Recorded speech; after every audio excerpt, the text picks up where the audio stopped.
할렐루야. 하나님께서 이 땅에 태어나는 모든 사람들에게 주시는 신비한 힘이 하나 있어요.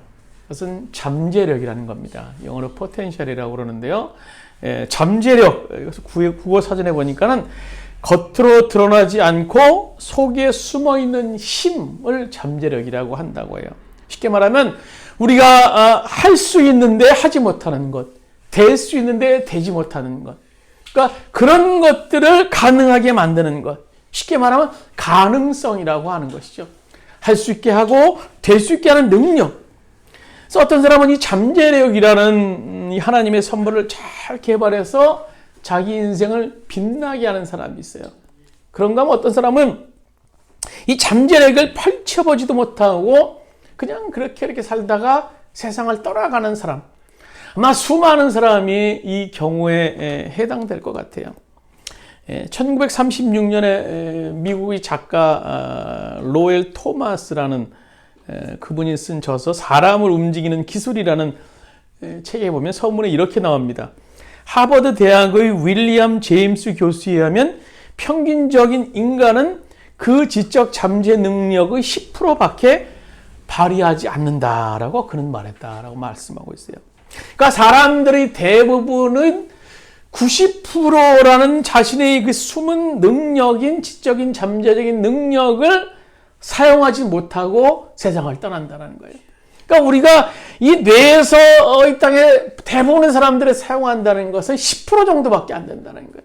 그러니까 90%를 사장한 채 우리는 이렇게밖에 못 사는구나, 이런 사람밖에 못 되는구나라는 그런 삶을 살다가 그냥 세상을 떠난다는 거예요. 얼마나 안타까운 일입니까? 90%의 잠재력이 우리들 안에 존재하고 있는데, 그럼 우리가 어떻게 이 가능성이라는 이 잠재력을 우리가 일으키고 또 펼쳐가는 인생을 살아갈 수 있는가 하는 거예요. 오늘 그것을 오늘 본문 속에 나오는 베드로를 어떻게 예수님께서 세우시고 그 안에 있는 잠재력, 베드로 안에 있는 숨은 능력, 가능성을 어떻게 펼쳐나가셨는가를 우리가 오늘 관찰해 보고자 합니다. 첫 번째로 베드로에게 자신의 미래성을 보게 하셨어요. 오늘 예수님께서. 현재 우리 자신을 우리는 어떻게 평가합니까? 흔히 우리들이 만드는 자화상, 그것이 내가 그리는 모습임에도 불구하고 그 자화상을 내가 그리지 못하는 것 같아요. 타인에 의해서. 타인이 내가 어쩌고 저쩌고 하는 그런 모습. 당신은 어쩌고 저쩌고 이렇게 저렇고요. 내 주변의 사람에 의해서 내가 평가받고 또 그려지는, 그래서 나의 인생이 별 볼 일 없는 사람이구나, 나는 이것밖에 안 되는 인생이구나, 그러다면 우리 꿈은 쉽게 좌절되고 또 포기하게 되고 우리 안에는 가능성이라는 이 잠재력을 펼쳐보지도 못하고 꺾여버리는 그런 경우가 너무나 많아요. 그래서 오늘 본문은요, 예수님이 시몬 베드로를 최초로 만나는 그런 장면입니다. 오늘 요한복음 1장은요. 그래서 오늘 본문의 배경을 우리 잠시 말씀드리면, 오늘 이런 얘기죠. 오늘 35절에 우리가 읽은 대로 또 이튿날 요한이 자기 제자 중에 두 사람과 함께 섰다라고 기록하고 있어요. 그래서 요한은 누군가 하면 세례 요한이에요. 세례 요한. 그래서 세례 요한이 요한과 오늘 안드레라는 두 제자와 함께 섰어요. 그러니까 우리 세례 요한과 예수님의 제자인 사도 요한을 우리가 구분할 수 있어야 돼요. 그러니까 세례 요한은 예수님께 세례를 준 사람이고, 사도 요한은 그러니까 최초의 세례 요한의 제자였지만 후에 이제 나중에 예수님의 제자가 된 사람입니다. 똑같은 요한인데요. 그러니까 요한의 제자 중에 두 사람과 함께 지금 이제 서 있었어요. 근데 36절에 보시면요, 예수님께서 거니심을 그들이 보게 됐던 겁니다. 그리고 예수님을 향해서 말씀하시기를, 오늘 세례 요한이 하나님의 어린 양이로다. 하나님의 어린 양이로다. 29절에 이미 고백을 했죠. 세상 죄를 지고 가는 하나님의 어린 양이로다. 그러니까 세례 요한을 비롯한 그 제자들이 요단강을 걷고 계시는 예수님을 바라보고 저분은 하나님의 어린 양이로다 라고 얘기하고 있는 거예요. 그 전날 어떤 사건이 있었어요? 오늘 우리가 요한복음 1장의 초반 부분에 보시면 예수님께서 세례 요한에 의해서 세례를 받으시죠. 그래서 성령이 비둘기 같이 임하심을 통해서 요단강에서 예수님께서 이제 세례를 받으시고, 예수님을 향해서 세례 요한이 29절에 보면 보라 세상 죄를 지고 가는 하나님의 어린 양이다 라고 오늘 탄식을, 오늘 아주 놀라움을 표현하는 것을 보게 됩니다. 그리고 이제 하루가 지나서 예수님께서 두 제자 또 세례 요한과 만나게 된 겁니다. 그리고 그 만난 그 자리에서 이제 예수님과 그 두 제자가 예수님의 거처를 가게 돼요. 그리고 그 거처에서 거의 하루 가까운 얘기를, 예수님과 많은 얘기를 주고 받았겠죠. 그러고 나서 그들이 깨달았던 거예요. 아, 이분은 메시아구나. 이분은 메시아구나. 우리가 메시아를 만났다. 두 제자가 예수님과 만난 후에 아주 감격했어요. 내 인생을 바꿀 수 있는 그분, 그리고 유대인 이 땅을 바꿀 수 있는 소망이 있는 그분 메시아를 우리가 만났다. 그러자 안드레가 그 기쁜 마음이 어떻게 했습니까? 우리가 너무나 기쁜 그 사건, 기쁜 사실을 알게 되면 가만히 있을 수 없죠. 가장 가까운 사람, 뭐 자식들에게, 또 남편과 아내에게, 또 부모에게 막 알리고 싶어요. 그래서 안드레가 뛰어갔어요. 누구에게 뛰어갔습니까? 그의 형제 베드로. 아마 안드레의 형이었던 것 같아요. 성경에 정확히 형제라고 얘기를 하고 있지, 뭐 형 동생은 얘기하고 있진 않은데요. 안드레가 동생이었던 것 같아요. 그래서 형에게, 오늘 베드로에게 가서 달려갔어요. 형, 베드로 형, 내가 말이야 예수를 만났는데 그분이 메시아야. 메시아 놀라운 분이야. 그러고 나서 오늘 시몬 베드로를 데리고 예수님께 이제 안드레가 오게 됐던 겁니다. 그리고 우리가 읽은 본문 42절에 예수님께서 베드로를 향해서 말씀하시는 거예요. 우리 본문 42절 말씀 같이 한번 읽도록 데리고 예수께로 오니 예수께서 보시고 이르시되 내가 요한의 아들 시몬이 장차 게바라 하시니 게바는 번역하면 베드로라. 예수님이 시몬을 만나면서 그의 이름을 알았어요. 이전에 전혀 만난 적이 없는데 오늘 예수님께서 시몬의 이름을 알았어요. 그 이름뿐만 아니라 너는 요한의 아들이구나. 요한의 아들 시몬이구나 라고 말씀하셨던 거예요. 오늘 이 사실에 대해서 오늘 시몬 베드로가 놀라게 되죠. 그리고 예수님께서는요, 이름만 아는 정도의 끝인 것이 아니라 아주 의미심장한 말을 하죠.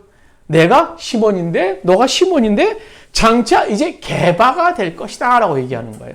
오늘 베드로를 향해서. 그러니까 이 게바라는 말은요, 베드로와 같은 그런 말인데요. 이제 그 당시 헬라어 이렇게 나눠서 이제 게바 베드로 이렇게 쓰고 있는데요. 우리말로 하면 게바라는 말은 반석이라는 말입니다. 반석은 그냥 조그만 돌을 얘기하는 것이 아니에요. 묵중한 큰 반석, 육중한 반석을 얘기하는 거예요. 거대한 반석. 예수님께서는 베드로를 보자마자 내가 말이야, 너 말이야, 장차 반석 아주 크게 쓰일 반석이 될 거야. 그 순간 베드로가 어떻게 느꼈을 거예요? 아유, 내가 반석이라고? 내가 반석이야? 아유, 예수님 웃기시네. 아마 자기 자신의 지금 처지를 볼 때 베드로가 그렇게 느꼈을 거예요. 예수님 웃기시네. 이것은 우리 구약에 나오는 사라의 모습과 똑같죠. 아브라함에게 너를 통해서 이제 바다의 모래가 하늘의 별처럼 자손을 주겠다라는 얘기를 뒤에 쓰고 있던 사라가 예수님 웃기시네. 이라고 했던 것과 똑같은 거예요. 현재 시몬의 상태는요, 전혀 아니었거든요. 예수를 만난 이후에 그와 전혀 어울리지 않는 그런 이름의 모습을 오늘 예수님께서 그에게 말씀하셨어요. 그가 반석이 아니라 사실을 우리가 보여주는 사건이 있죠. 아주 결정적인 사건. 그것은 예수님께서 자신의 죽음을 이제 암시하시게 돼 후에. 근데 시몬이 예수님께 이렇게 말합니다. 선생님, 그런 일은 절대 일어나지 않을 거예요. 예수님이 죽다니요. 제가 선생님을 보호해드리고요. 예수님이 당신이 죽으시면 내가 대신 죽을 겁니다. 여기 가신다고요? 여기 가시면 내가 대신 가거나 내가 예수님 옆에 따라가셔서 옥살이하고 같이 보살필 거예요. 큰 소리 뻥뻥 치는 베드로가 예수님이 잡혀가는 그 현장이 어떻게 했습니까? 당시 어린 여자 종 앞에서 예수님을 모른다고 그것도 3번씩이나. 그것도 예수님을 저주하면서까지 예수님을 모른다고 부인했던 베드로의 모습을 보셨어요. 그런데 이런 베드로를 보고 반석, 견고한 육중한 바위, 그게 말이 됩니까? 그러나 여기서 우리가 주목해야 될 중요한 단어가 하나가 있죠. 그것은 뭔가 하면 42절에 보시면 장차 내가 반석이 되리라 라는 거야. 장차. 그래서 장차 미래 베드로 너는 개막 반석이 된다라고 말씀하시는 거예요. 지금은 요동치고 지금은 어쩔 줄 모르고 지금은 연약하고 지금은 정말 쓰러지고 정말 좌절의 밤을 보내고 있지만 내가 장차 개박 반석과 같은 존재가 될 것이라는 그의 미래성, 그의 잠재력, 그의 가능성을 예수님께서 제시하시는 거예요. 이것이 얼마나 오늘 베드로에게 희망이었겠습니까? 베드로는 현재 자신의 연약한 그런 모습 때문에 얼마나 좌절했겠어요. 예수를 모른다고 부인하는 그런 현장 속에서 또 여전히 부를 쫓아가는 그런 자신의 모습을 보면서 나라는 존재는 이것밖에 안 되는구나. 그러나 그런 와중에서도요. 자신의 미래성을 볼 수 있는 사람, 자신의 잠재력을 볼 수 있는 사람, 자신의 가능성을 볼 수 있는 사람은요. 다시 움직이게 됩니다. 그 가능성을 향해서, 그 잠재력을 향해서 예수님이 제시하신 그 반석이라는 그 미래를 향해서 다시 움직이게 됩니다. 우리가 조각가 미켈란젤로에 의해서 세워진 유명한 조각상에서 다비드상, 여러분 종종 보셨을 거예요. 남자, 이탈리아 사람 같은 사람, 남자 하나가 전신을 드러내놓고 이렇게 있는 아주 유명한 조각상이에요. 그 미켈란젤로가 이제 조각을 한 건데요. 그 조각상이 이루어지기까지 숨은 얘기가 하나가 있어요. 미켈란젤로가 어느 날 교회 뒷뜰에서 이렇게 움직이다가 큰 바위덩이 하나를 본 거예요. 그 바위덩이는요, 그냥 교회 구석에 그냥 아무 사람도 보지 않은 채 놓여있는 그런 돌덩이에요. 근데 그 돌덩이를 자세히 바라보다가 미켈란젤로 입술에서 큰 외침이 떠오릅니다. 다비드다, 다비드. 저기 다비드야. 저것이 다윗이야.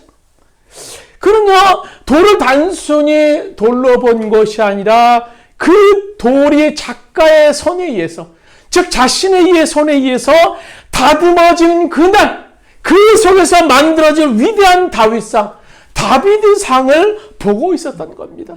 그 버려진 돌덩어리에 의해서 다비드상이라는 위대한 작품을 조각해낼 수 있었던 것입니다. 사람들이 우리에게 어떤 말을 합니까? 그 말을 나의 모습으로 생각하고 계십니까? 저 사람은 안 돼. 저 사람은 희망이 없어. 저 교회는 안 돼. 저 사람은 끝난 거야. 희망이 있겠어. 그렇다면요, 하나님의 미래상으로 자신을 본 적이 있습니까? 오늘 하나님의 미래상으로 우리의 교회를 본 적이 있습니까? 성경은 우리에게 이렇게 말합니다. 너는 내가 택한 백성이야. 너는 왕같은 제사장이야. 너는 나의 보배야. 내 눈동자야. 너는 세상의 소금이야. 세상의 빛이야. 예수님께서 우리를 바라보시는, 오늘 하나님께서 우리를 바라보시는 그런 가능성, 시각을 성경은 그렇게 말씀해 주고 계시는 거예요. 현재의 모습이 아니라 하나님의 눈을 통해서 나를 바라본 사람은요, 그 미래상에 의해서 새로운 인생을 살아가게 되는 겁니다. 오늘 창조주가 주신 그 잠재력, 나의 가능성을 깨우면서 하나님의 꿈을 이루는 인생을 살아갈 수 있게 된다는 거예요. 오늘 주님께서는요, 베드로를 향해서 그 미래성을 보셨어요.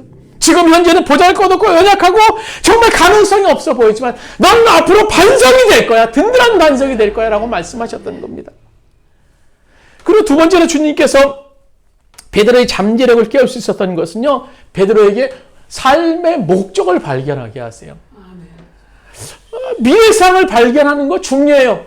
근데 그 미래상이 도대체 뭔가 하는 거예요. 내가 어떤 일을 하느냐, 그 미래상을 통해서 내가 어떤 일을 하느냐 하는 거예요. 주님은 시몬 베드로를 만나서 너 말이야 장차 반석과 같은 존재가 될 거야 하는 미래상을 제시하셨죠. 그렇다면 베드로가 질문이 있지 않겠습니까? 도대체 내가 반석이 돼서 뭘 한다라는 얘기야. 주님 앞에 부름 받았어요. 주님 만났어요. 베드로는 반석이 될 거야.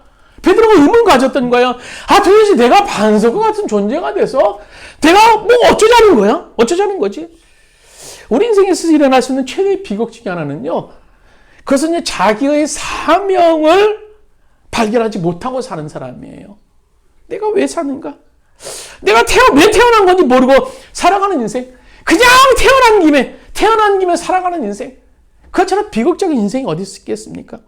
그래서 오늘 예수님께서는요, 시몬을 만나자마자 단순히 이런 미래상을 제시하시고 끝난 것이 아니었어요. 이제 시간이 흘러갑니다. 오늘 결정적인 시간에 오늘 베드로에게 그가 해야 할 일을 오늘 제시하세요. 그것이 마태복음 16장에 나오는 얘기인데요. 예수님이 제자들에게 묻죠. 얘들아, 사람들이 나를 뭐라고 하느냐? 그러니까 제자가 대답해요. 엘리야라고도 하기도 하고 선지자라고 하기도 하고 뭐 갖가지 얘기를 합니다. 그래서 예수님께서 베드로에게 물어요. 베드로야, 너는 나를 누구로 아느냐? 베드로가 그때 놀라운 고백을 합니다. 주는 그리스도시요 살아계신 하나님의 아들이시니다. 놀라운 고백을 듣다는 거예요. 예수님께서 감격하셨어요. 아, 이제 때가 되었구나. 그래서 베드로에게 이제 미션을 제시하시죠. 맞아! 너 베드로야. 너 반석이야. 내가 이 반석 위에 너 베드로 위에 나의 교회를 세우겠다라고 오늘 예수님께서 베드로에게 미션을 제시했어요. 이 순간 베드로의 인생의 목적을 예수님께서 제시하시는 거예요. 너는 말이야 나의 교회를 세우는 그 일을 위해서 반석으로서 부름받은 자로서 오늘 든든한 반석으로 쓰임받아야 해. 그것이 내가 할 일이야 라고 예수님께서 이제 사명을 제시하시는 거예요. 교회를 세우는 것, 뭐 건축하라는 그런 말일까요? 그 얘기는 아닐 겁니다. 아닐 거예요. 교회의 본질은 뭡니까? 하나님의 나라를 이루는 거예요. 그 본질은요, 하나님이 세우신 백성들에 의해서 이루어지는 거예요. 베드로야, 너 이제 그 일을 해. 하나님의 백성들을 세우는 일, 하나님의 백성들을 통해서 하나님의 나라를 이루고 세상을 바꿀 수 있는 하나님의 백성을 세우는 일, 그것을 통해서 이제 너는 이방 민족을 향해 세상을 향해서 나아가. 그것이 너 미션이야. 너 사명이야. 네 사명이야. 그날 이후로 베드로가 목적을 붙들고 일관성 있게 삶을 살았을까요? 안타깝지만 그렇지 못했어요. 그 말씀을 듣고 여전히 베드로는 헤맸어요. 넘어집니다. 흔들렸어요. 주님을 부인했어요. 배신했습니다. 결국 그가 어떻게 했습니까? 예수님이 돌아가시자마자 모든 사명을 다 집어치우고 고기 잡는 자신의 생업으로 다시 돌아섰어요. 물고기나 잡으면서 내가 살아야지. 뭐 사명 반석이고 미션이고 뭘 그게 뭐가 중요해. 이제 먹고 살아야지. 근데요, 중요한 것은 주님은 끝까지 이 제자들을, 베드로를 놓지 않으셨다라는 거예요. 다시 부활하신 주님께서 베드로를 찾아오시죠. 그리고 베드로를 찾아서 그를 회복시켜 주세요. 모든 사명을 망각같이 쓰던 베드로를 이렇게 세워주십니다. 그리고 디베랴 바닷가에서 예수님께서 베드로를 만나면서 최초의 일성이 뭡니까? 베드로야, 베드로 너가 나를 사랑하느냐? 그것은 뭡니까? 나 예수는 너를 사랑하는데 그게 깔린 거예요. 그 말이 앞에 상징. 나 예수는 너를 사랑하는데 너 베드로 나를 사랑하느냐? 3번이나 물으세요. 베드로가 대답합니다. 네, 주님 저 사랑합니다. 주님 사랑하십니다. 합니다. 아시지 않습니까? 이 베드로의 대답을 받아내시면서 그때 주님께서 하신 말씀이 뭡니까? 베드로에게 그래? 그러면 네 미션, 네 사명, 그 어린 양을 먹이는 그 사명 감당해야 돼. 하나님의 사람들을 먹고 키우는 그 일, 그것이 내가 할 일이야. 내가 너에게 제시한 그 반석, 그 잠재력, 가능성을 제시한 것은 바로 그 사명 때문이야.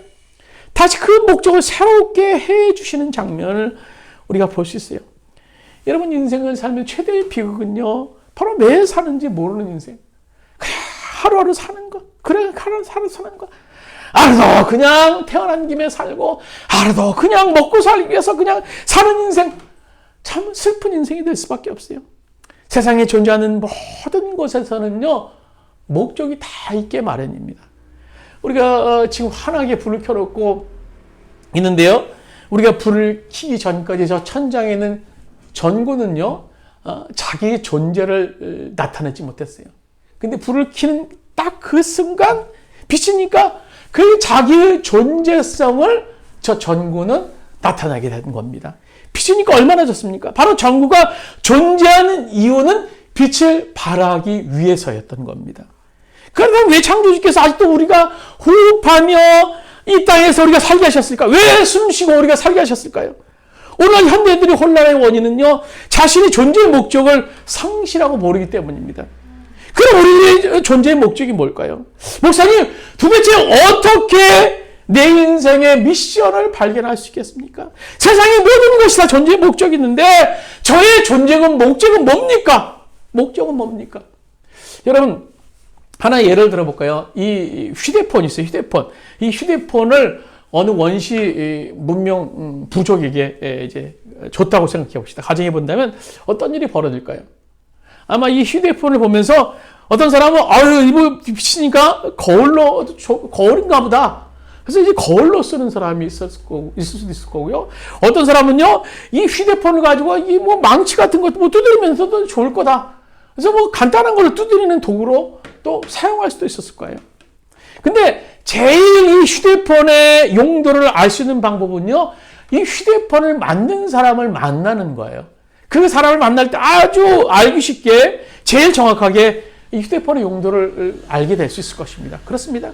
오늘 우리 인간의 인생, 나의 인생의 목적을 우리가 모른다면요, 나를 만드신 그분 앞에 나가서 진지하게 질문하는 방법밖에 없어요. 하나님, 저를 왜 이 땅에 태어나게 하셨습니까?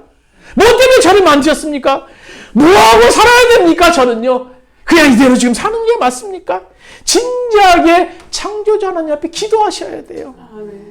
우리 인생 이 땅에서 나그네와 같은 존재지만요. 사는 동안에 어떠한 형편에서든지 하나님의 나라를 이루며 살아야 됩니다. 그래서 그 방식이 다양한 우리의 삶 현장에서 다양한 섬김으로 나타나게 될 겁니다. 그 방식이요, 꼭 뭐 교회에 나와서 봉사하고 교회를 섬기고 그러는 것도 하나의 방식이지만 꼭 그렇게 교회를 유형적인 교회에 나와서 행하는 것만이 우리를 부르신 목적이 아니에요. 우리 가정에서 우리 가정을 세우는 것, 하나의 작은 공동체에서 우리 자녀들을 세우고 또 우리의 가정이라는 공동체를 섬기는 것, 그것을 통해서 우리를 부르신 목적일 수 있어요. 또 우리들이 각자 삶의 현장 속에 처소해서 그래서 선교적인 직분을 감당함을 통해서 하나님의 나라를 세우는 것, 그것을 통해서 우리를 부르신 목적일 수 있는 겁니다.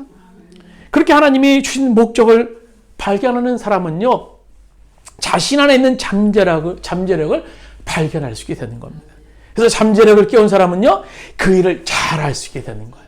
그 가능성, 가정에서, 사업장에서, 직장에서, 뭐 공부하는 현장에서 어떤 것에서, 주님께서 나를 이곳을 위해서 부르셨지, 나를 이곳을 위해서 세우셨지, 그것을 발견하는 사람은 이제 잘 감당할 수 있어요. 자기 가지고 있는 그 가능성을 뛰어넘어서 자기 안에는 숨어있는 잠재력을 주님께서 깨워주시기 때문인 겁니다. 세 번째로요, 우리가 오늘 베드로가 그 안에 있는 이 잠재력을 깨울 수 있었던 것은요, 세 번째로 주님을 믿었기 때문이에요. 주님을 따라갔기 때문에. 결국 그 인생이 주님을 믿고 따라갔기 때문입니다. 나의 과거, 현재, 그리고 미래의 주인이신 그 하나님을 신실하게 따라갈 때 우리의 잠재력을 깨울 수 있는 겁니다. 예수님께서 오늘 시몬 베드로를 향한, 그래서 한 번 만난 것으로 끝나지 않게 되죠. 오늘 일자에 보시면요, 예수님의 시몬을 이제 처음으로 만나는 장면이라고 말씀드렸는데요. 조금 후에 이제 다시 만나게 돼요. 그래서 오늘 본문의 배경은요, 우리가 세례요한이 아까 말씀드렸던 걸 설교하면서 활동하고 있었던 그런 배경. 그런데 시간이 좀 지나서 이제 마태복음 4장에 보시면요, 세례요한이 이제 잡히게 되고요, 예수님이 또 갈릴리 바다에 지나가시다가 다시 안드레와 이제 베드로를 보고 그 생업에서 고기를 잡고 있는 그런 모습을 보고 그들을 향해서 말씀하시죠. 마태복음 4장 19절에 보시면 말씀하시되 나를 따라오라, 내가 너희를 사람을 낚는 어부가 되게 하리라. 오늘 예수님이 그 놀라운 모습을 발견했던 그들을 향해서 이제 예수님께서 그들을 부르는 거예요. 이 말씀을 듣고 시몬 베드로가 주님을 따르긴 따랐지만 아직은 아니었어요. 그래서 주님은 계속 명령하십니다. 주저앉았던 그들을 세우시고 또 세우시고 또 세우시고, 다시 이게 주님께서 마지막으로 디베랴 바닷가에서 부활하신 후에 제자들에게 다가오십니다. 그리고 세 차례 걸친 질문을 통해서 베드로가 주님을 사랑한다는 사실을 이제 확인하고, 그래, 그러면 내 양을 먹이라. 그 후에 대화가 어떻게 이어집니까? 요한복음이 그 다음에 이제 상세하게 기록하고 있는데요. 우리가 요한복음 21장 19절 말씀, 요한복음 마지막 장인데요. 말씀 같이 한번 읽도록 하겠습니다. 내가 진정으로 내게 말한다. 내가 젊어서는 스스로 띠를 띠고 내가 가고 싶은 곳을 다녔으나 내가 늙어서 남들이 내 팔을 벌릴 것이고 너를 묶어서 내가 바라지 않는 곳으로 너를 끌고 갈 것이다. 오늘 베드로의 일상에 대해서 예수님께서 말씀하시는 거예요. 네가 결국은 인생의 허무함을 맞게 될 것이다. 이제 네가 젊어서는 팔딱팔딱 그렇게 돌아다니고 그러겠지만 결국은 너도 죽을 수밖에 없는 존재, 마지막이라는 허무함을 얘기하고 있는 거예요. 그리고 요한복음 21장 20절 하반절에 보면 예수님께서 결론적으로 얘기하고 계시죠. 베드로야, 나를 따르라. 나를 따르라는 거예요. 인생이 그렇게 허무하고 결국 네가 평생 젊음을 유지할 것 같지만 결국 인생은 간다라는 거예요. 그리고 베드로에게 말, 나를 따라오라. 나를 따라오라. 왜 우리가 주님을 따라가는 것이 중요합니까? 창조주이신 그분을 따라가지 않고는요, 어떻게 인생의 꿈과 비전을 우리가 실천할 수 있게 되겠습니까? 오늘 베드로는 잠시 넘어지고 쓰러졌지만 그분을 따라가는 것을 후회하지 않았어요. 왜냐하면 예수님의 사랑을 확인할 수 있었기 때문입니다. 아, 저분이 나를 사랑하시는구나. 저분이 나를 정말 최선의 곳으로 인도하실 수 있는 그분이 바로 저분이시구나. 그렇습니다. 주님은요, 이 제자를 위해서 목숨까지 버리셨어요. 그렇다면요, 그 주님께서 우리를 위해서 목숨까지 버리시지 않으셨겠습니까? 우리를 죄로부터를 구출하시고 새로운 삶을 주시기 위해서, 그리고 부활하셔서 다시 사신 주님은 우리를 향해서 말씀하시는 거예요. 아무개 나를 따라오너라.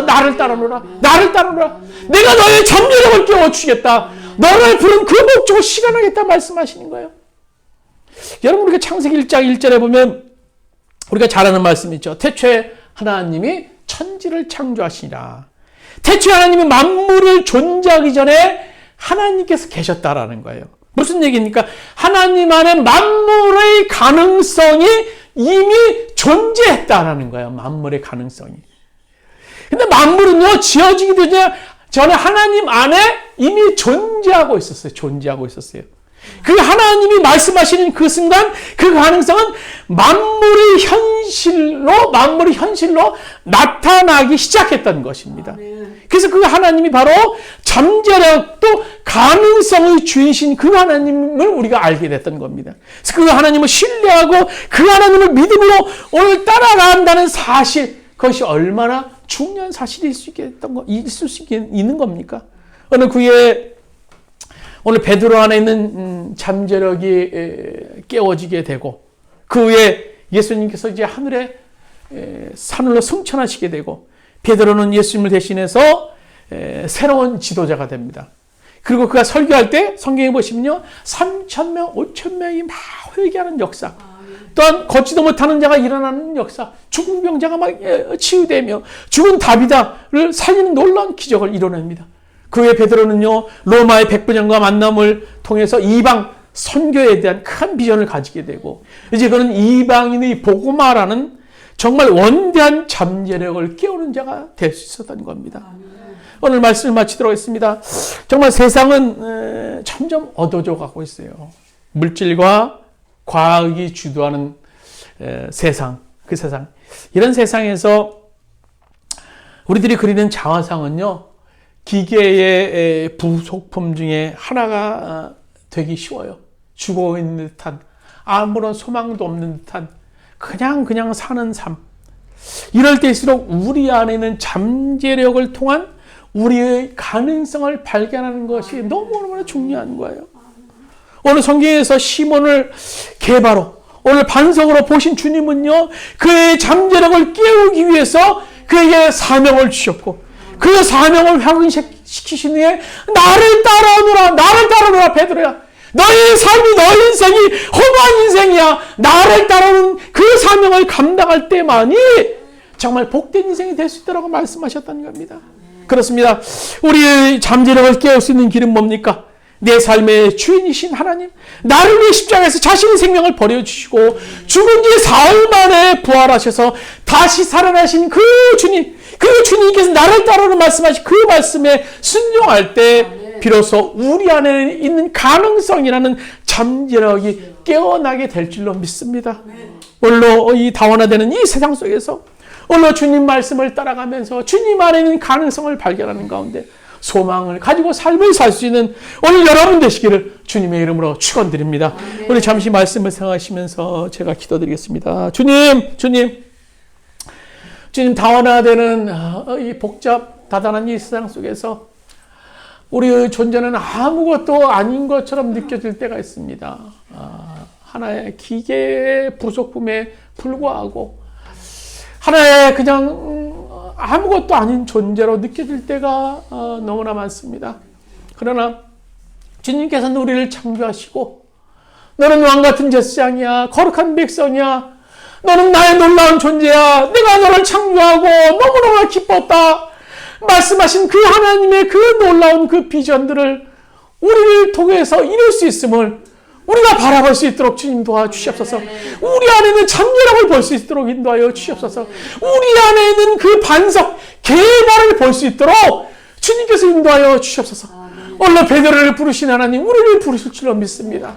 우리가 그 부르심에 응답하여서 우리의 사명을 발견하고 나를 따라라는 그 주님의 음성을 들음을 통해서 우리 안에 있는 잠재력을 깨움을 통해서 우리가 주님 앞에 아름다운 백성으로서 아름다운 존재로서 세워짐을 받을 수 있도록 주님께서 우리 가운데 역사하시고 인도하여 주시옵소서. 이제는 우리 주 예수 그리스도의 은혜와 하나님 아버지의 무한하신 사랑하심과 보혜사 성령님의 감화 감동 내 교통하시는 은총이 오늘 우리 삶 가운데 함께 하시는 그 주님으로 말미암아 우리들 안에 숨어있는 잠재력 가능성을 깨우길 원하는 오늘 성도들 머리 위에 그의 사업장과 직장에 이 땅의 모든 민족이 이제부터 오늘까지 함께 하시기를 간절히 축원하옵나이다. 아멘.